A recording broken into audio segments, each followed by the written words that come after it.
high if you show me your okay. It's hard to get into the mood, right? You gotta ramp up a little bit. It's hard. And, last time we were, talking in your office and it was like a nice ambiance and we turned the lights off, if Right. you remember. So. I remember because it was like a zombie film outside. So yeah, I remember it. Yes, I remember it, yeah. You know what's funny about this time period? It's that like outside, it just looks amazing out there. It looks so gorgeous. good. Yes, the sun is just mocking us with its beautiful rays and its like cloudless skies. It's beautiful. Actually, right now downstairs, our downstairs neighbors are playing basketball in the driveway. So With face masks? no, Are they doing face masks? No, they're not really so they're monsters. following any of the protocols, as far as I can tell. Yes, I've heard a little bit of, I've seen a little bit of that myself here and there. Yeah. Of my various car drives to my Yes. essential activities. Yes. Yeah. Do you get instantly furious? Does it make you furious, or are you just like, people, right? Like here and there, like for the most, and also like it's a bunch of teenage boys, so in the one sense, that's hard enough on the family to just be raising them in the first place. So It's like raising a warthog. You know what I mean? It's just it's right, like no, exactly. no matter what you do, it's gonna break into shit. Yeah, I know. Right, and here I am from my upstairs tower where all I have to worry about is a snake.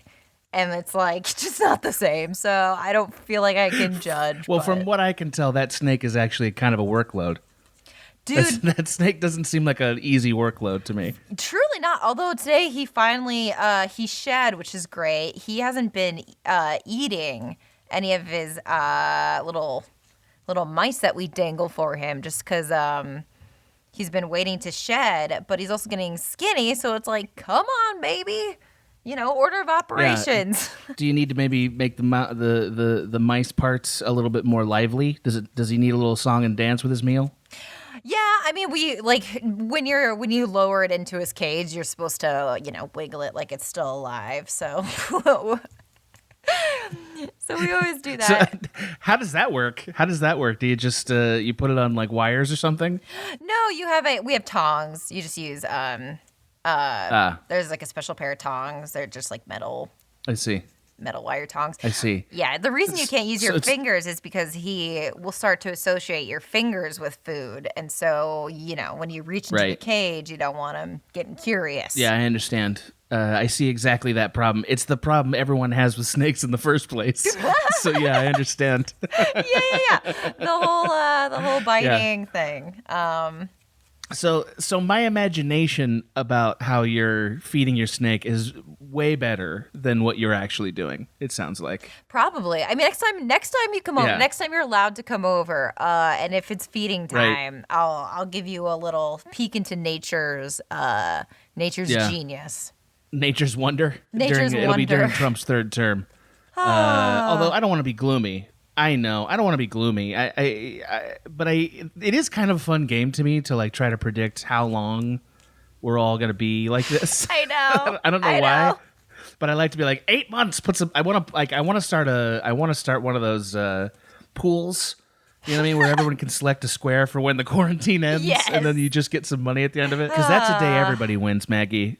That's a day everybody wins. Everyone wins. The day that quarantine's finally over. Oh my God, I cannot wait. I don't really believe in extrovert introvert isms. I think that's, a little like reductive or whatever, but oh my God, sure. I so miss being around people, even people I don't know. Yeah. Like crowds. Yeah. Yeah. I mean, after this, we're all just going to go up and kiss strangers. It's going to be amazing. There's just going to be like amazing. I do think there's like a next wave of like brotherly love coming since we've had it. Oh my God. Taken away from us. It's going to be like the last day of Woodstock where everyone was like, who gives a shit? There's so much mud. Let's just do whatever. Whatever. Who gives a shit? Yeah, I think that's right. So how are you actually doing? Just to move into our check-in a little bit. Yeah. How you doing? How you doing, buddy? How's Will? How are you? How's the world? good. It's good. I mean, it's just hot. Like, I guess I'm a person that, like feeds off like excitement and energy and just the fact that like, nothing can be happening. In a way, these are always good lessons for me because it does make me concentrate on actually what does make me happy, which is, like my relationships and, the real things. Sure. Right. The essentials. So that's always nice. And I feel like most often it's a reminder that I need. So in some ways it's good. In other ways, like I care a lot about my career and I like, fun competition and I like, being able to pitch myself for things and for that to not exist really. It's, just a lot of... It's tough. Yeah. Yeah. How are you coping with it? What are you doing to cope with it other than just random naked pictures on Instagram and Twitter and such? Great question. I'm doing a That was my only strategy, and it's worked so far. I mean, no, I'm doing a lot of writing or doing a lot of film marathons. Yeah. Luckily, I'm a lot further along with like my video essays than I would normally be probably at this time. So that's fun. Playing Animal Crossing, having movie nights with friends. Yeah. Animal Crossing. We're gonna have to have a little chat about that, I think. We'll have a chat about that. But what about you? How? Let's do your check-in. How are you feeling? Oh, thank you. Friend? This is not bothering me as much as I think it's bothering other people. And I until I was like early 30s, I thought, man, I'm the extrovertist. Right. And then like the last 10 years, I've just gotten more and more like, like I'll just kind of be in my room all day and like pretty happy with my media. Yeah. And, with phone calls and then, once or twice a week, I'll hang out with somebody. Yeah. So it's not killing me the same as it's killing other people. Mm-hmm. And therefore I'm trying to be more thoughtful about amplifying in my mind how people are feeling. If that makes sense, Right. Like, oh, they must feel like, cause I don't feel the way I think a lot of people say they're feeling about it. Right. So yeah. And that's the thing actually I do a fair bit is like, sort of like, I don't feel the way they feel about this, but I'm going to imagine how that is and act as if it's like that. I don't know. Do you do that? Do you imagine other people's feelings? I do that a lot.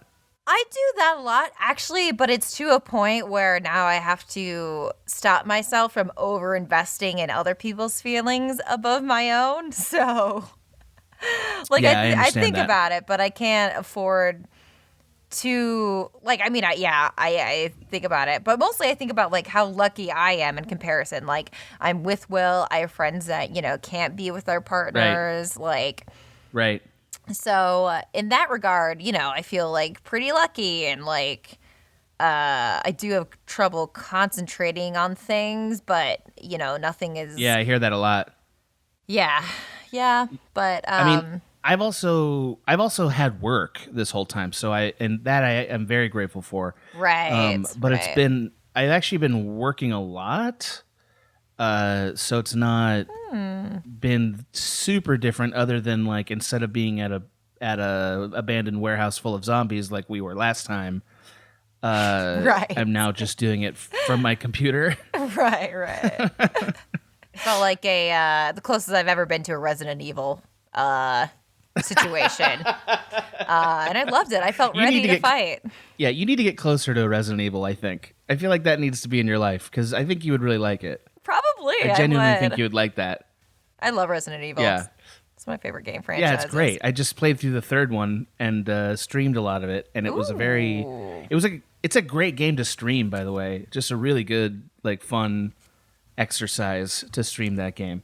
Interesting. Speaking of which, I think we need to have our Animal Crossing talk. I've alluded to it already once on this podcast. Yeah. But I think it's time to talk about Animal Crossing. Okay, so, great. How's Duck Isle? Tell me how Duck Isle is doing. Duck Isle's doing great. Currently I'm building a gym in my town, which is fun. I love decorating. I love it in real life, and so I also love it in this game. So I'm getting a lot of mileage out of that. I have stopped fishing altogether because I'm so sick of getting fucking eggs. Eggs. Yeah, fuck the eggs. I know.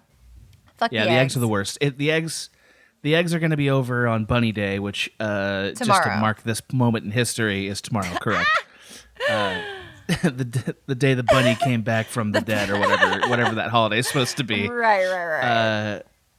And then I'm hoping it's like, I finally catch enough loaches to get tired of the fish, because I can't even get tired of the fish because there's so many eggs. Yeah, I hate them so much. Yeah.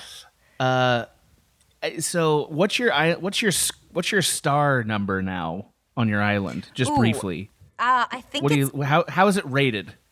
It is. I think it's up to a 3. I think I need to plant more flowers and do some other stuff. So, yeah. What about you? What's yours up to? Mine's up to 3, which is insane because I've done nothing. Interesting. Have you had the dog concert yet? Yes. Yeah. Because so we've beaten the game. That's the point I wanted to get to, is that so once you get the dog concert, the game is over. And then it's like, now you can just, basically do whatever you want. Try to get a 5 or fucking don't. Get more fish, or, get another lion, kick the lion you got off, whatever. It's very unstructured after that. That made me feel like maybe Gansmania has reached its zenith. Maybe that's it for Gansmania. I know. I really need objectives. I genuinely need them.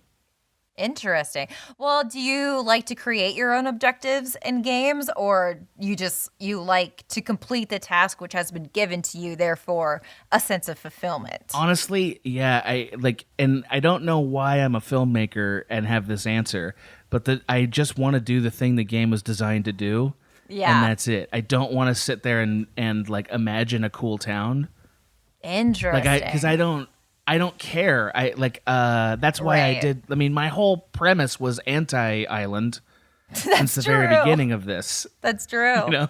Yep. Anti-colonialism. Right. So why didn't they don't have anywhere near enough skull and crossbones or gibbets or anything like that for my taste. So I can't really do what I want to do. Right. I'm worried that might be the end for me, Maggie. Is that a bummer? Are we losing a thing together? No, that's fine. I mean, as if you're my only Animal Crossing friend. No, I'm kidding. Right. You're probably loaded down with many islands. I've only been to 2 other people's islands. It's yours and Star's. So I just want to check in before I cut off half of my island time. No. It's and for me, I like so many other aspects of the game. And like I said, decorating and crafting is something that I like, and there's just a lot to, do in that regard. So that's basically what the game is. It's there's a 40-hour basically here's a bunch of objectives that's sort of a long tutorial, but hopefully you kind of cutesy limited Minecraft, because that's ultimately what it is. Right. And I don't like Minecraft. I've tried 100 times. I don't like it. Yeah, I don't like it either. But this version you do like. Yes, yeah. I mean, but also for me, there's a large nostalgia factor for Animal Crossing, because I, grew up with the original game for GameCube, so. And I understand. And I far be it from me to shame you, Maggie. You should enjoy this game. I wish I could like it enough to put in another 45 hours. But I did get 45 hours out of it. That's a lot, That's a lot. And also, you And I always know have because- it. So if you ever feel the inkling. That's true. Yeah. That's true. So I can go while we're still stuck indoors. I can imagine what winter is like someplace this September or November or whatever. Yeah. I can be like, that must be what it's like out there. Beautiful. Beautiful. It is a very there is a kind of underlying cynicism to the game, right? Where it's like, or at least I'm bringing a little underlying cynicism to it, where it's like this super happy, beautiful world in the middle of just a catastrophe of an existence right now. Yep. Just what a snarky little wink Nintendo gave us. Oh boy. Yeah. Yeah. So do you want to talk about our prompt today? Let's talk about it. Should we do should we do yours first since we did mine first last time? We can. That would be fine, but I do want the audience to know what the prompt is. Yes, that's true. Although they've clicked on a title, but this one was your idea and I really liked it. Mm-hmm. So maybe give me your summary for it real quick. Yeah, so this is the album that I could live in. Yes. Yeah, and basically it's it's maybe not your favorite album, but it is the album that you could surround yourself musically. Like if this music was tangible, you could live in it, So yes, that's an interesting definition. I like that definition because that was a big part of the exercise for me. Was like, I wonder what she thinks this means because I have an opinion about what it means. Interesting. Okay, what do you think it means? Great question. Thank you. So, to me, I took this prompt to mean what is music that will continue to mean something to you and express who you are over the rest of your life. You hope. Interesting. Because I don't want I intentionally didn't even think about picking my favorite pop music or whatever. Right. Because that's dumb. To me, it's dumb. I didn't see any reason to hey man, let's just take the greatest hits of the Beatles and man, what a great life it'll be.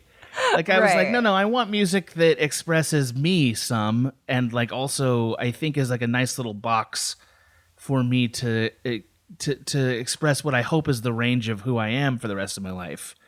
Yeah. And I thought, as did you, that it was going to be as simple as oh, I know what record it is. And then I spent an entire Saturday listening to records trying to figure it out. And sent you a playlist. Did you even listen to the playlist I sent you? I went to it. Yeah, we listened to it a couple days ago while cooking because we usually listen to music while we cook. It's great stuff. I am actually surprised how much our musical tastes overlap, except for this specific case, which we'll get into. Oh my God, I love that already. Oh, wow. Oh man. But the one thing that you said about the prompt, which I also felt was the need to pick an album that had a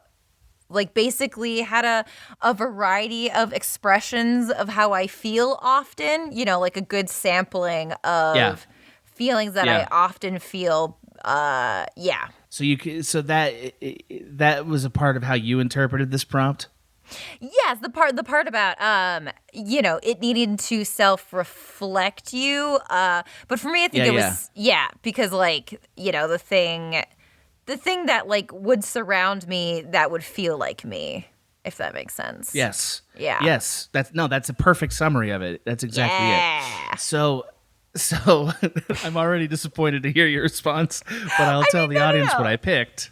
I picked, after much argument, I picked 2007's "In Rainbows" by Radiohead as the record I could live in. Which, by the way, is my fourth favorite Radiohead record. It's not even my number one or even close. Wow, I can't wait to hear number one. I'm so OK Computer is my number one. Okay.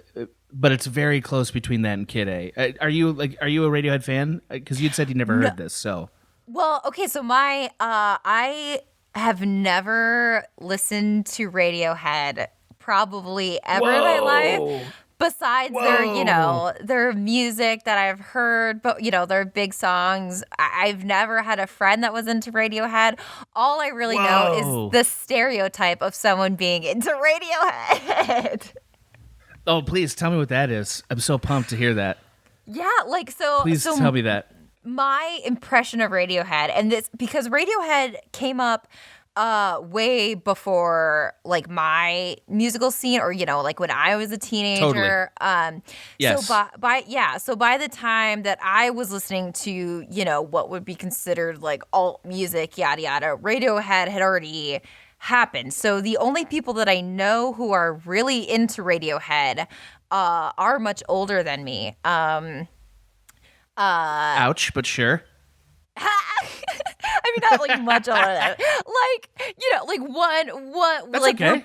We're removed by one musical teenage taste, basically.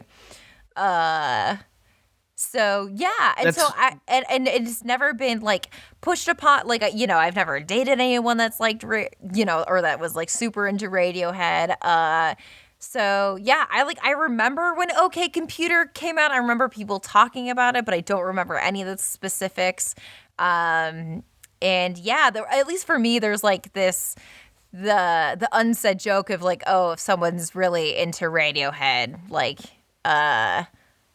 yeah, I don't even really know what the end of that joke is how far I'm removed from it. They're like sad boys, or they're like old, or they're old sad boys, or not even sad boys. I would say it's just someone who's into Radiohead. Like, it's almost like they were just like into alt before our generation. Is kind of like the implication. Well, that's probably right. Although I think it's fair to say though that Radiohead it can't really be considered alternative music, because at least in terms of rock music, like as that whole genre, it's pretty tough to make a case there's a bigger band in the world than Radiohead over the last 20 years.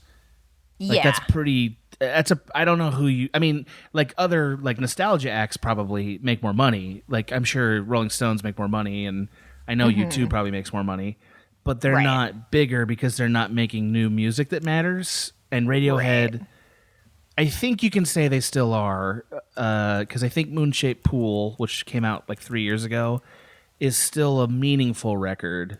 They're not making the cutting edge music anymore, but they were for probably 20 years.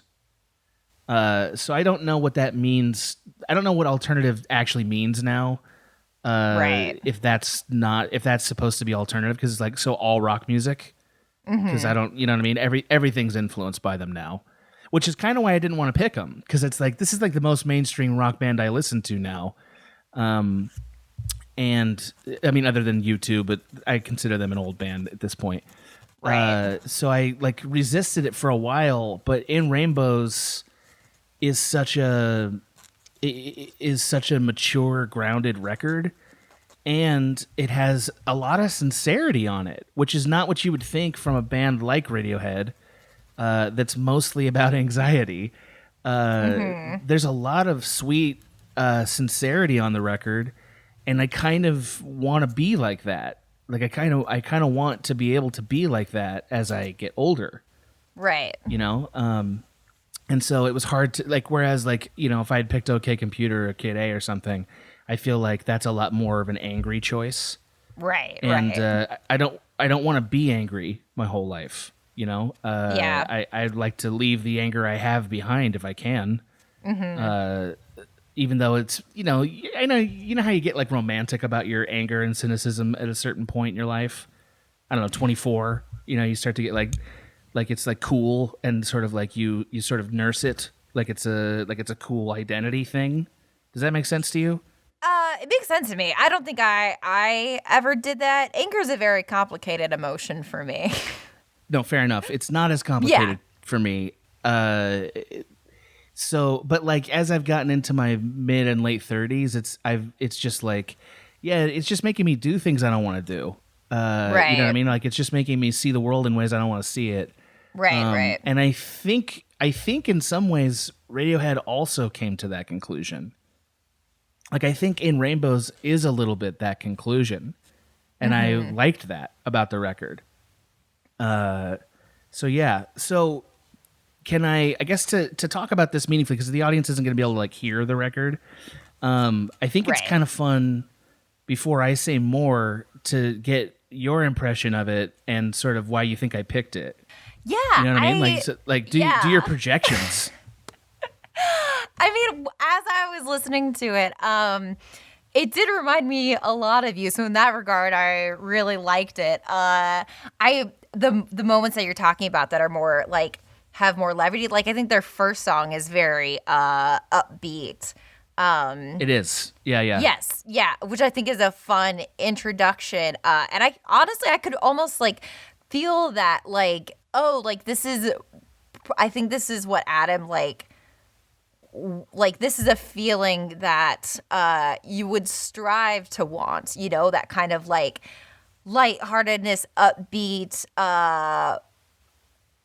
Yeah, it felt like for the most part, the album felt both aspirational but also very grounding. The parts where, you know, it was like slightly like psychedelic cacophonous sounds those are very fun to ride out. None of the lyrics stood out to me, so I guess I meant to actually read up some Lyric Genius, which is my favorite website. I love reading lyrics on Lyric Genius. Hell yeah. But I did it mostly because I guess I just wanted to hear the record. But yeah, those are like my main takeaways. I think from maybe what you're saying about like so many people were influenced by them. Sometimes I listen to Radiohead and it kind of doesn't feel groundbreaking to me if that makes any sense, because it's like, well, I've already heard this, and whether, you know, they did it first or whether, you know, they pulled from similar bands that, you know, I like from, you know, like the Pink Dots and yada yada. Like, yeah. So sometimes I would find myself listening to it and be like, yeah, like I guess I understand the song, or yeah, the song feels nice to sit in. I for some parts I couldn't really tell like the feeling it was trying to imply. Yeah. That's right. I love that you're saying that, because that's totally right. Keep going. So, so there were some parts where I felt like I couldn't connect to what was happening in the album. Either it was because it was something I had already heard before, or because it was I couldn't exactly tell what they were feeling, or it was a transition between like one of their poppier songs to like a more somber moment, which actually all the transitions I really liked. So yeah, those were my broad takeaways. But for large swaths of it, I was very happy picturing you being happy listening to the music, or being very or being very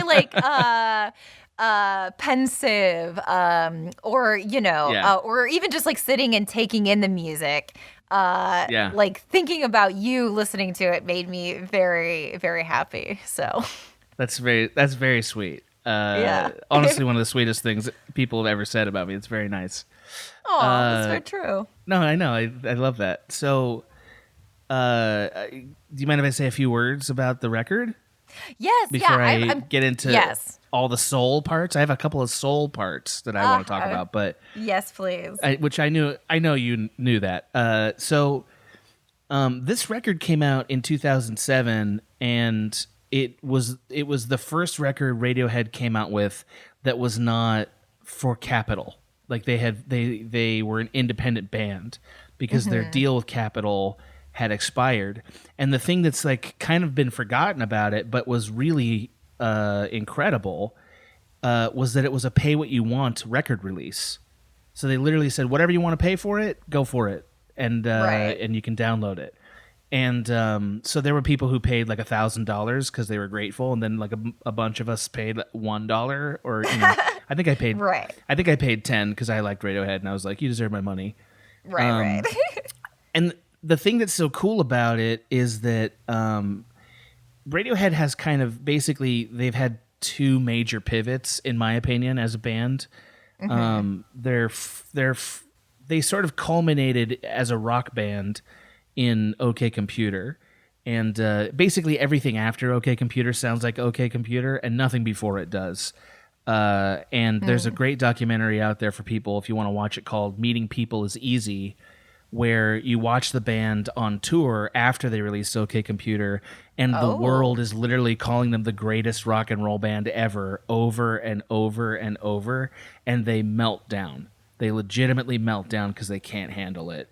And it's awesome. It's a very disturbing, sort of sad record, or sad movie, because they're very depressed because of it. Yeah. And you see the seeds of Kid A. Like, you see them writing the songs that became Kid A, which is their big first pivot, and it's incredible. And I will never in my whole life forget the moment that I first heard Idiotech. I'll never forget it, because I'd never heard anything like it, and it was like, oh my God, I can't believe music can sound like this. It was like my friend who's a drummer, Steve Elkins, is like, dude, you got to hear the new Radiohead record. He's also a documentary filmmaker, and he's released some cool stuff. You guys should check him out. Anyway, so you can't have all those feels because you didn't have those moments, and I totally get it. And Radiohead is kind of a Gen X and old millennials band. Like, there isn't that band, I don't think, for like the younger millennials and Zeds. You know, do you have a band like that that's like, my God, this is us? Do you have that band in your life? For millennials, like, this band is us. Probably. I mean, I don't think any. I mean, like, is it Imagine Dragons? Do you just like, that's me? No, I don't think anyone listens to that. I know. I was just kidding. Imagine Dragons is whatever. I mean, like, is it the Kaiser Chefs? Well, I mean, anyway, like, keep going. Well, like, what? So is like, for your generation, is Radiohead the best like rock band? You would say, yes. Like, they define. Yes, unequivocally. Yes, and if you want to see this in writing, so you know it's not Adam's opinion, go to Pitchfork. No, I know. That's actually what is so confusing to me about Radiohead, is that so many people do say that they're the best band, and when I listen to it, I have never gotten that impression. I understand. Yeah. Well, but also you said you hadn't listened to him too much, right? Like, have you ever listened to Kid A or OK Computer? Have you ever listened to those two records? I mean, like Karma Police is one of the first. They were on Now One, so like that song I know by heart, and like Bits and Pieces, Fake Plastic Trees. Right. That's from the Bends. Yeah. So I don't know. I mean, I don't know what the experience would be like for you, Maggie, because like I can't undo the neural pathways I formed when I was 22. But like I can tell you, the first time I listened to OK Computer start to finish, and the first time I listened to Kid A start to finish, were both two of the best listening experiences I ever had. And it's not close. I like the first time I listened to Yankee Hotel Foxtrot was like that. The first time I listened to You and Me by the Walkmen was like that. But there's not a lot of. I love that record. There's just not a lot of records that are that emotionally captivating to me. And I'm older than you, and so there's nothing that can be done to replace that. But I would say that the thing that's wonderful about In Rainbows is it's their second pivot. In Rainbows is like we're done being this sort of band about despair, and we're now making music that we love that's rock music again, and it's where we are again. And that is a really cool moment that only a few bands ever get to do. Right. Like you too did that with the record with Beautiful Day was basically the same pivot. And and I would say Radiohead hasn't made a great record since then. I'd say In Rainbows was their last great record, in my opinion. Yeah, I think they've made some good songs and some good. Like I liked Burn the Witch, and I liked Moonshaped Pool, but I don't think it's great. I think In Rainbows is great. Yeah. Anyway, sorry, I'm talking a lot. No, I love any of this that is your scan for time you to at all? talk. Does literally any of that scan for you? Did you feel any of those feels, or is it more just like this is music that's fine? Sometimes I think you know what I think that it is that I think like we said before, like anger is a complicated emotion for me, and Yeah. having a record that is like you said, like I could tell that there were pieces of like no, like let's just have fun. I think that is the mindset that I've decided very early on in my life I was gonna have because I think like my, you know, like I had like depression like very early in my life. And so I think I made a very conscious decision, even around like middle school, high school, that I can't let that, you know, decide things for me. Yeah. So since that, you know, and then hearing like adults singing the same, you know, almost feeling like they're coming to the same thing, and you know, me being like a young teenage girl, it just kind of felt like been there, done that. It like in an odd way that I can't really put my finger, which is also speaks to like sometimes when I listen to the music, it sounds familiar because Interesting. Because I had a large reach and influence, but I think also because it feels like a thing that I have already gone through in a weird way. Yeah. So you know, so it's just like such a different experience that like I think when I feel like I'm listening to it, I feel like it's almost telling me a thing that I already know instead of learning something new, which is comforting and I really like it. That's interesting. But it's almost kind of like, you know. It feels more like it's more useful to you as nostalgia than as a current expression of where you are. Yeah. And yeah, I would think that's for sure it. So yeah, and also part of me wonders like would I feel differently if it was like you know, a female singer versus like, you know, a Radiohead. Yeah, for sure you would. Right. Of course and it's you like, would. You know. Why? How couldn't you? I mean, you know what I mean? Like, right. There and I mean, I would hope that one day, you know, when we're both old, that those differences will become either more pronounced and therefore more accessible to everybody, or non-existent. Mm-hmm. You know what I mean? Like we'd have sort of both, and I mean that musically. Not gender-wise, musically, that there would be either more diversity and therefore those kind of feelings would be accessible to everybody, or there'd be sharper, more interesting moves and pivots to create those kinds of unique niches like that. Anyway, so can I tell you a little, just a little bit about why this record? Yes, please. Then we can move I on. love hearing you talk about this record. I feel bad, you know, not like I don't feel bad about my opinions, but I love hearing you talk about it because it shines such a light on it in a way that I just simply cannot. That's okay. That's fine. So, this record came out in 2007, and that was the fourth year from when I had been sort of when I'd left the church and left my career as a pastor. And I didn't have anything that I was looking forward to for all of those years. Like all 4 of those years were, they were just sort of getting by.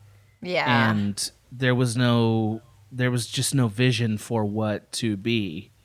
Mm-hmm. And I got really, really into music around this time period, and I this is when I started buying every record ever, and I just was really into it.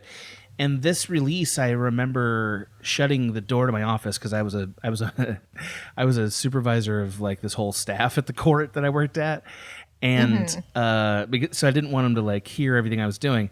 But basically, I just shut the door for an hour and listened to the record, and there were two songs that stood out to me, and one of them was All I Need, which is the fifth song on the record, and it's the darkest song. And Yes. and I think that song is very much that's how I felt at the time. And Ooh, yeah. that's how I've felt in the times since Cracked. That song really means something to me as a sort of a floor, like an emotional floor. Yeah. And I love the ending of it, because the ending, all he's saying is it's all right. It's all right. That's what he's saying. But you feel like when he says it, it's like this whole thing blossomed into something so much more amazing and cathartic and beautiful than you expected this song to lead to. Right. You know, right. you expect the whole time when you're listening to it this sort of dark, like brooding, angry energy, and then at the end it's not angry. At the end it's like a butterfly's wings pop out behind the song, and it's just so transcendent. And I've like written scenes in my mind as I've listened to it. I've like it expresses it's one of the purest expressions of hope that I've understood in music. Aww. And I love it for that. And then so the other song is Reckoner, which is the seventh song, and it's where the line "In Rainbows" comes from, where the title comes from that song. And very briefly, I had a boss at the court named Anna Ruth Gonzalez, who for the rest of my life I'll never ever forget her. She was one of the best people I've ever met, because she asked me, she was like, what's your goal in life? And there was a couple of people like this at the court. There was Mary, who was threatening me with a knife, you remember her. And then there was Anna Ruth, who was like my age now, and she was my boss, and she was like, what do you want to do in the court? And I said, I don't want to be in the court. I want to make movies. And you know what she did, Maggie? You know what she did? What? She forced me to make videos for the court. That's what she did. Whoa. She bought a camera and bought me editing software and had me making videos for the court before I started at USC. And one of them was a tutorial for how to get divorced. And which is really stupid. And like I wrote this whole thing, and it's really bad. It's very bad. But they kept it. It's still, like, you could find it if you went and looked for it. I'm not going to tell anybody where it is because I don't want people to see it. But like, I basically wrote this whole sort of like tutorial narrative thing and made this video, and everybody came in on a Saturday because Anna Ruth paid them to, while I made this video. And then I was like, Anna Ruth, do you mind if I do credits? And she was like, well, it's a tutorial. I don't know if we need credits. And I was like, please. And she said, okay. And I went out and I took pictures of different people in the court, just people with their cases, people with their case numbers, Right. People in a courtroom, people getting their papers signed, and I put the names of the people who'd worked on the film over these images, and I played it to Reckoner, and it felt like that's how I felt about the court. Wow. And yeah, and it's a very special song. I'll never forget it. Oh, Adam. Yeah, I love Reckoner. It's who I want to be. I love that song. It's who I want to be. So that's why I picked this record. It's Hopefully beautiful. you guys Thank like you it. so much. Huh? Oh, of course. That's the point of this podcast, is it not? I mean, it is, but also, when your friend shares something with you that's like, it always, it takes a certain level of vulnerability. Sure. But, we want it. Yeah, we do. People, that's what we want it. That's half of what entertainment is about. Yeah. Entertainment's not about, now I've seen it. It's also about, we saw it. We were there. Right. It may be very poetically something that they explore when they pivot to different types of, positivity. It's like, yeah, togetherness. Very much so. Very much so. Anyway, thank you, Radiohead, for all the great years of listening. And if I was trapped in one record, this would be it. Aww. Yeah. So tell me about yours. Do you mind? Can we move on to yours? Yeah, I feel like we've been on mine a long time. No, that's okay. Yeah, we can. Okay, so I chose "The Fool" by Warpaint. I like that record, by the way. I know, when you said you had it, I was like, whoa. And then when you sent me your, like I said, I actually think we have very similar tastes in music on a more broader sense. So I picked this song. I love Warpaint. I don't love them in a way like I love, like Vampire Weekend or, bands that I don't love them in that way. But for this particular prompt, the album that you could live in, I often find that Warpaint, they sing songs in a way that are so interesting to me that I would love. That's kind of where I would probably live if I had to pick an album. It would be this one. For me, what is it about it? Yeah, what is it about it that feels like a place to live to you? I think for me, so a lot of the songs, or the way that the music sounds in the background, is often at odds with either what they're singing or how they're singing, which is this like slightly off-putting space that actually I feel very at home in. Does this make sense? So why it does, because that's exactly how I felt about the record when I listened to it again. Yes. Tell me, because I think the record is sort of going two ways. It's going two ways at once. Like there's a kind of not dark, but I would say sort of threatening. There's like a threatening undercurrent to it. Yes. And yet yeah. It's sort of washed in this like dense sound that's like a little bit poppy, a little bit atmospheric, so that it sort of disguises what it's about in some ways. And and I was like, what is it? Do you feel like you're on the inside of this record? Like when you listen to it, you're inside it? Yeah, I feel like the way that I feel a lot of times is that like the world that I'm living in isn't exactly matching up with how I feel or like what I want to say. Or it's like, the thing that I want to say. Yeah, there's also like casting doubt on yourself, or like, being very internal. I think often I find myself in places where, I feel two ways at once, or like the world is one way and I feel a different way. That's a tough experience. And would you say that's like the normal way that you feel about the world, or an occasional way?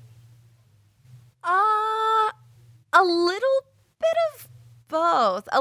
Both. There are large swaths of this record that like, I don't think I would have picked this record if Baby wasn't on it, because for me, that's a very that's a great record song. Yeah, it's very like grounding and like the things that I love. That's kind of how I feel about it, not in like that like possessive way, but in a way that it's like I hold it so dear that I don't want anyone else to touch it or ruin it, or like that type of thing. So that was the first when I listened to it this time. That was the first time that the record seemed to open up to me. Yeah. Like the rest of the time, it felt very much like it was hard to get into it. and not like I didn't like it. It just like it was hard to feel inside it for me. Right, right. And that song, Baby, felt like, and now come on in. And it's like, great, and I really liked it for that reason. I think that's also, like, in a personal level, I think that's the way I operate a lot of times. Maybe not necessarily keeping people at a distance, but like distance is a way that I deal with a lot, with like my like anxiety or things. Like stepping away from it is often like what I do to. So you would say you distance yourself from the moments that are sort of disjointed? Like that's your reaction to it? Yeah, or like you sort of withdraw? Yeah, like a withdrawal. So I feel like for this record, it's them like responding to an outside world that doesn't exactly line up with what they're saying, so they withdraw. And then in songs like Baby, it's like a reopening of like, assessing that and being like, is that maybe the best way to deal with things? Probably not. Right. But you don't, but I feel like this record is not, like these people who are making this record are not at a point in their life where they're sort of wise, right? Like I don't like, do you feel like there's wisdom in this record, or am I being patronizing? I don't mean to be. Oh, no, you're not at all. You know what I mean? I think there is, but something to me about it quite honestly speaks very like feminine to me, if this makes sense. Definitely. Yes. When you were saying earlier, like there's an undercurrent of like fear, or I would almost say like there's an undercurrent of violence that Yes, absolutely. Undertow is very threatening. Yeah, very threatening. And like it's that is a part of my like that is part of my experience of the world, is this underlying like untangible threat. Like, the first song is Put Your Arms Down, and it's like so briefly. Yeah. Forgive me. So are you saying that the threat is that you are being threatened, or that you are the threatener? I think both, because you're being threatened, but for, to just take that, absolutely not, like Warpaint, you're going to shoot back. Like, yes. Yeah. You don't really have a choice when the songs are being threatening, the lyrics are often threatening back in kind of like in a challenging way, which I think also is something that speaks to me a lot. Like, even if, things are off kilter, not necessarily accepting it, but doing everything in your power to adjust the outcome. Right. Yeah.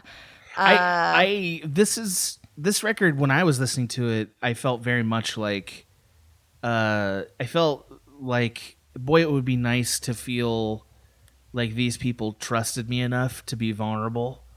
You know what I mean? Like, and I don't, that's not judging. It's that like, there's really smart music and really smart ideas in this record. And I like the sort of glaze of like, you can't get to us of it. Yeah. And I think that your feelings that you're expressing very much match the record. It's like, that is how this record feels. And I mean, I didn't keep up with Warpaint, but I'm curious if they ever like cut loose. You know what I mean? Like, did they ever go and like remove the cocoon, or is that kind of the deal? I don't know. That's the other thing. It's like I said, like I don't like them as much as I like other, bands even really. Sure. But I mean, like since they've had 1, 2, 3, I think they've had 3 albums since then. Yeah. And I'd be curious too, because I haven't sat down and listened to any. They had one in 2016. So I don't know, but I wonder. Yeah, so it was really this. Is this record like in some way? Does it correspond to a moment in your life? You know what I mean? Does it have any of that power? I think I was the most I was ever into them, and this particular album was in college. which I think also makes a lot of sense for a lot of the themes and feelings of the record. Sure. Yeah. Because, I think that's all, the first time really being out on your own. I think a lot of this spoke to me,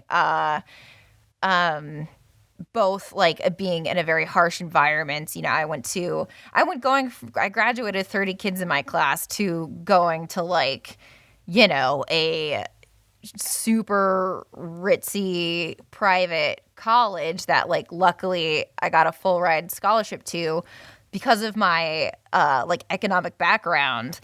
But so I, ended up going to school with a bunch of people that would just had resources that I couldn't even dream of, really. And just feeling like it was so hard to make a connection, I think. Not that I have my best friends are from college and I had a bunch of friends in college. But for, the particular group I was in, theater, it was filled with a lot of people that, just come from super rich backgrounds. And like, I had to have, I had work study and hardly anyone in the, theater program had to work while they were in college. So that's like a theme in your life. Yeah, for sure, right? Sure. It's like you sort of feeling outside of people with resources. Yeah, basically. Okay. So I think, and like looking at the themes of the record, I think at that time, especially the like, the world doesn't make sense. No, it's not fair that these, that people are able to just do things that you can't do, but that doesn't mean that you shouldn't try. Right. There's a real confidence in this record. It's a very confident record. Mm-hmm. Even sort of the underplaying of things, like because they don't milk things at all. Quite the opposite. They underplay things a lot. Yeah. And I think there's something very confident about that I like. Mm-hmm. It's sort of like the opposite of the yeah-yeah-yeahs. They're like an inverted yeah-yeah-yeahs. Ooh, that's like, a good Instead of being like so much flash and like so much expression, these people are like, you feel like that might be behind this, but you're never gonna see it. You're never gonna get to see that. I like that a lot. I thought that was really interesting. Do you like Bjork? Are you a Bjork fan? I know more about her than I know about her music. And me and Will's inside joke, she's in the movie Chappie, which is it's a very funny movie. We quote Chappie all the time to each other. Well done. Yeah, thank you for recalling that for me. So I just wonder. I like to set up contrasts. It's like, I'm like addicted to the Hegelian dialectic. I'm sorry, but like, I just kind of wonder if I wonder if like you would like Bjork, because I feel like, to me, I feel like Bjork is as far on the other end of the spectrum as you can be from Warpaint. Interesting, and also incredible. Right. Incredible. To me, Bjork is sort of like a feminine version of Radiohead. Like, I think like that's honestly what yes. Well, and of course they sang a song together that's incredible, called "I've Seen It All," which you would absolutely love. Or maybe you wouldn't. I do. It's fucking awesome. So, but anyway, I just kind of wonder if you'd like her, because her music really still works. I think. Like, I feel like people can pop it on now and they're like, "Oh shit." This is pretty good, and it's not that dated. Right. And she is like very much able to express anything she wants. She's very free in that regard. So I kind of wonder if you'd like that. Probably. Well, Don't know. I mean, I like her as an entity upon her own. Right. She's a wonderful clown. Yeah. She's so great. Yeah. Oh my God, wearing a swan for a dinner dress, she's just the best. We should do a future episode after we've done a bunch of these where we give each other a thing that we think would speak to the other person and find and see. I think we should be doing that just as part of every episode, because it's like, You know what I mean? Just because, Yeah. I mean, like, I'm not gonna follow up on it. I mean, the audience can if they want and see if we listen to any of it, but like, or watched any of it. But I like, right? Isn't that why you do media sharing? It's like, oh, you might like this. Oh yeah. Like, let me be your Spotify girl. All right. Hell yeah. Anyway, I do think you'd like Bjork, and if you are willing to give sure it a I shot, would. I'll send you a record because she's Hey, great. I'm willing to give anything a shot, anytime, anywhere, any place. Who says I'm not? Give me that gun. Yeah, boom, boom, boom, boom. I feel like maybe I cut you off a little bit. Did you have more you wanted to say about the record? Trying to think. No, I just think it's beautiful. I love their voices. I feel like they're my friends whispering to me, and I'm whispering back in the back of a classroom. Does this make sense? Yeah. It Yeah. does feel it does feel conspiratorial that way. That's cute. Yeah. I really like that idea. Do you like the Mars Volta? Are you a Mars Volta fan? Ooh, I think I've only heard a couple of their stuff, but I like it. Yeah. So I think I read a little bit about Warpaint before this. I just read up on them a little bit because I didn't know much about the band. Right. So I think they might be kind of a Mars Volta type band in that, like, when they put on their shows, they like really go for it, but you're not. But you're sort of watching them do it.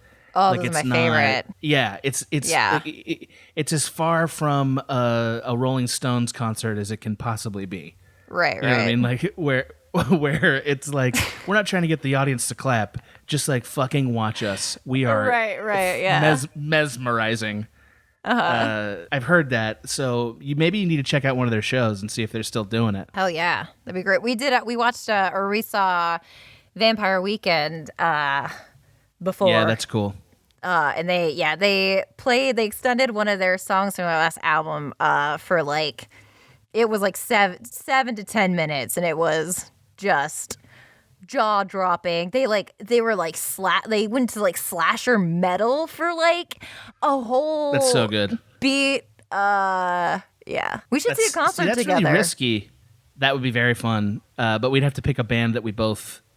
Just remember, we're both a little older than we pretend to be, so like concerts start to get uncomfortable. You know, like I went to Coachella when I was a couple years younger than you are now to see Bjork, actually. Oh, wow. And I went with my sister, and it was the third time I'd been, and I was like, I will never be here again. I don't care who's gonna play. This is it for me. My old body doesn't want to be poked by 1,000 skinny elbows anymore. Wow. I don't want to pay $10 for water in the desert, you maniacs at Coachella. You monstrous goblins. I've never been into Coachella's vibe. I volunteered for Lollapalooza for all 4 years when I was There you go.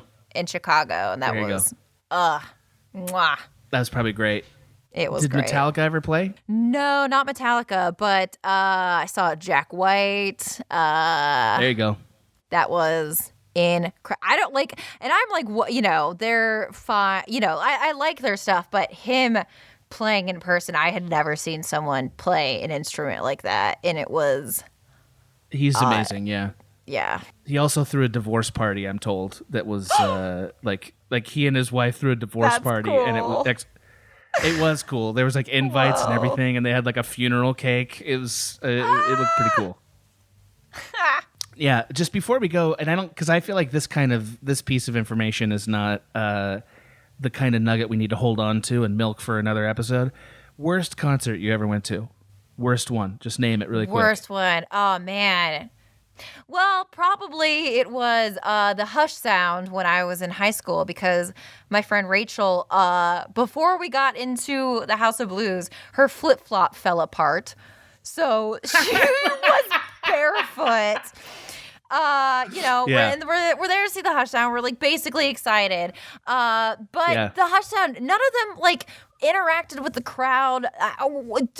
Halfway through, we were like, okay, the guitarist like clearly has germophobia or something, because he keeps acting like he wants to be close, but then he'll like go, like it was just so weird. And poor Rachel was like barefoot on the gross ground. And we were in high school, so then we had to drive back to Michigan afterwards. That's a nightmare. Like any kind of footwear problem at a concert, that's a living hell. I totally feel for your friend Rachel.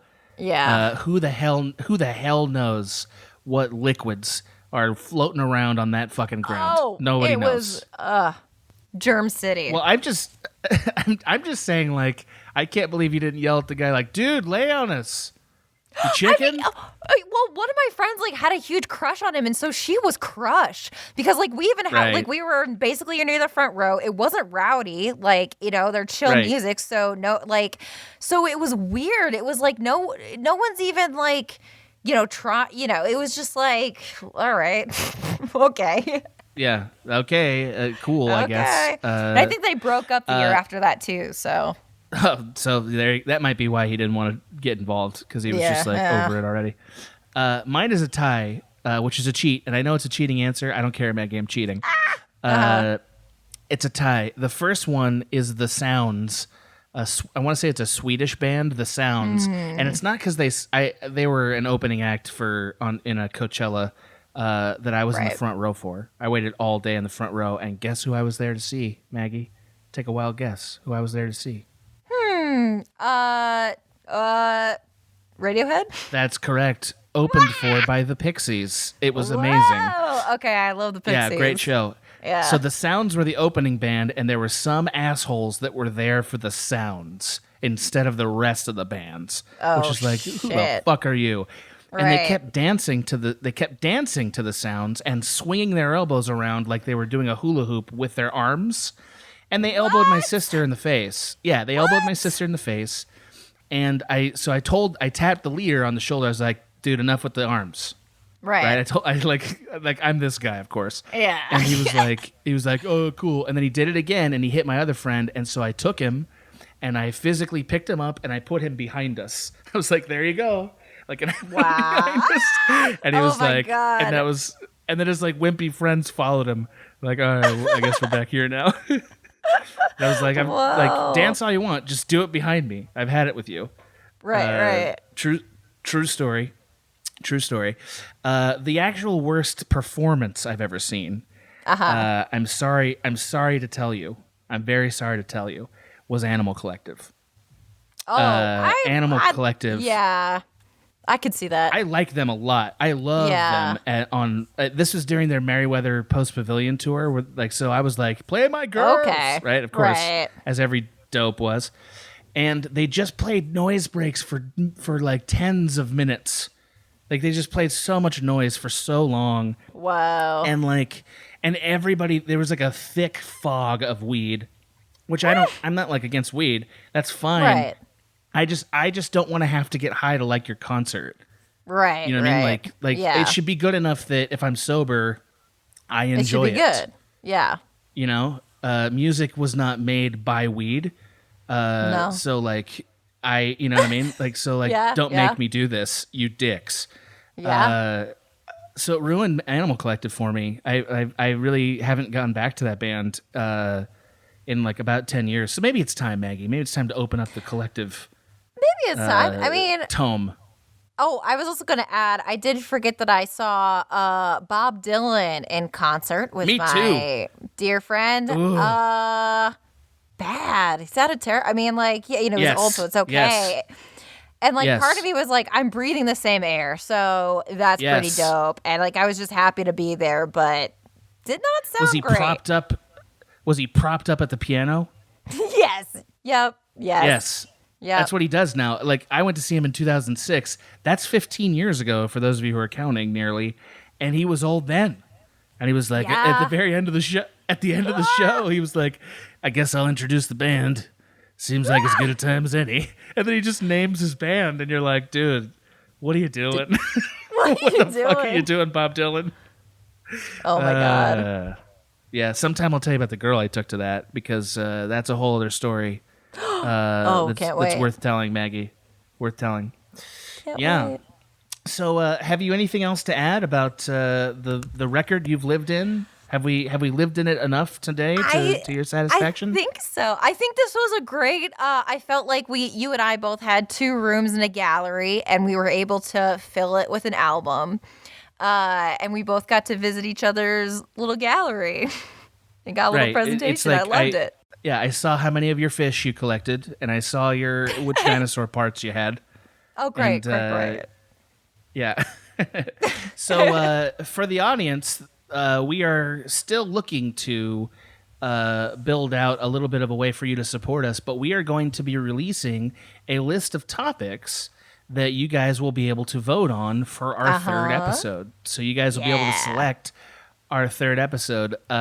We have approved many different topics, so we're going to release them to you. But then, after you've selected the topics and we do it and you really like it, we may have more ways for you to interact with this show. So keep your eyes peeled for that. Yeah. Right? Yeah. Yeah. Absolutely. Maggie, I'm so glad you're on my quarantine. I'm so glad you're a part of. I'm so glad you're a part of my quarantine as well. Tell Will I love him. And I will.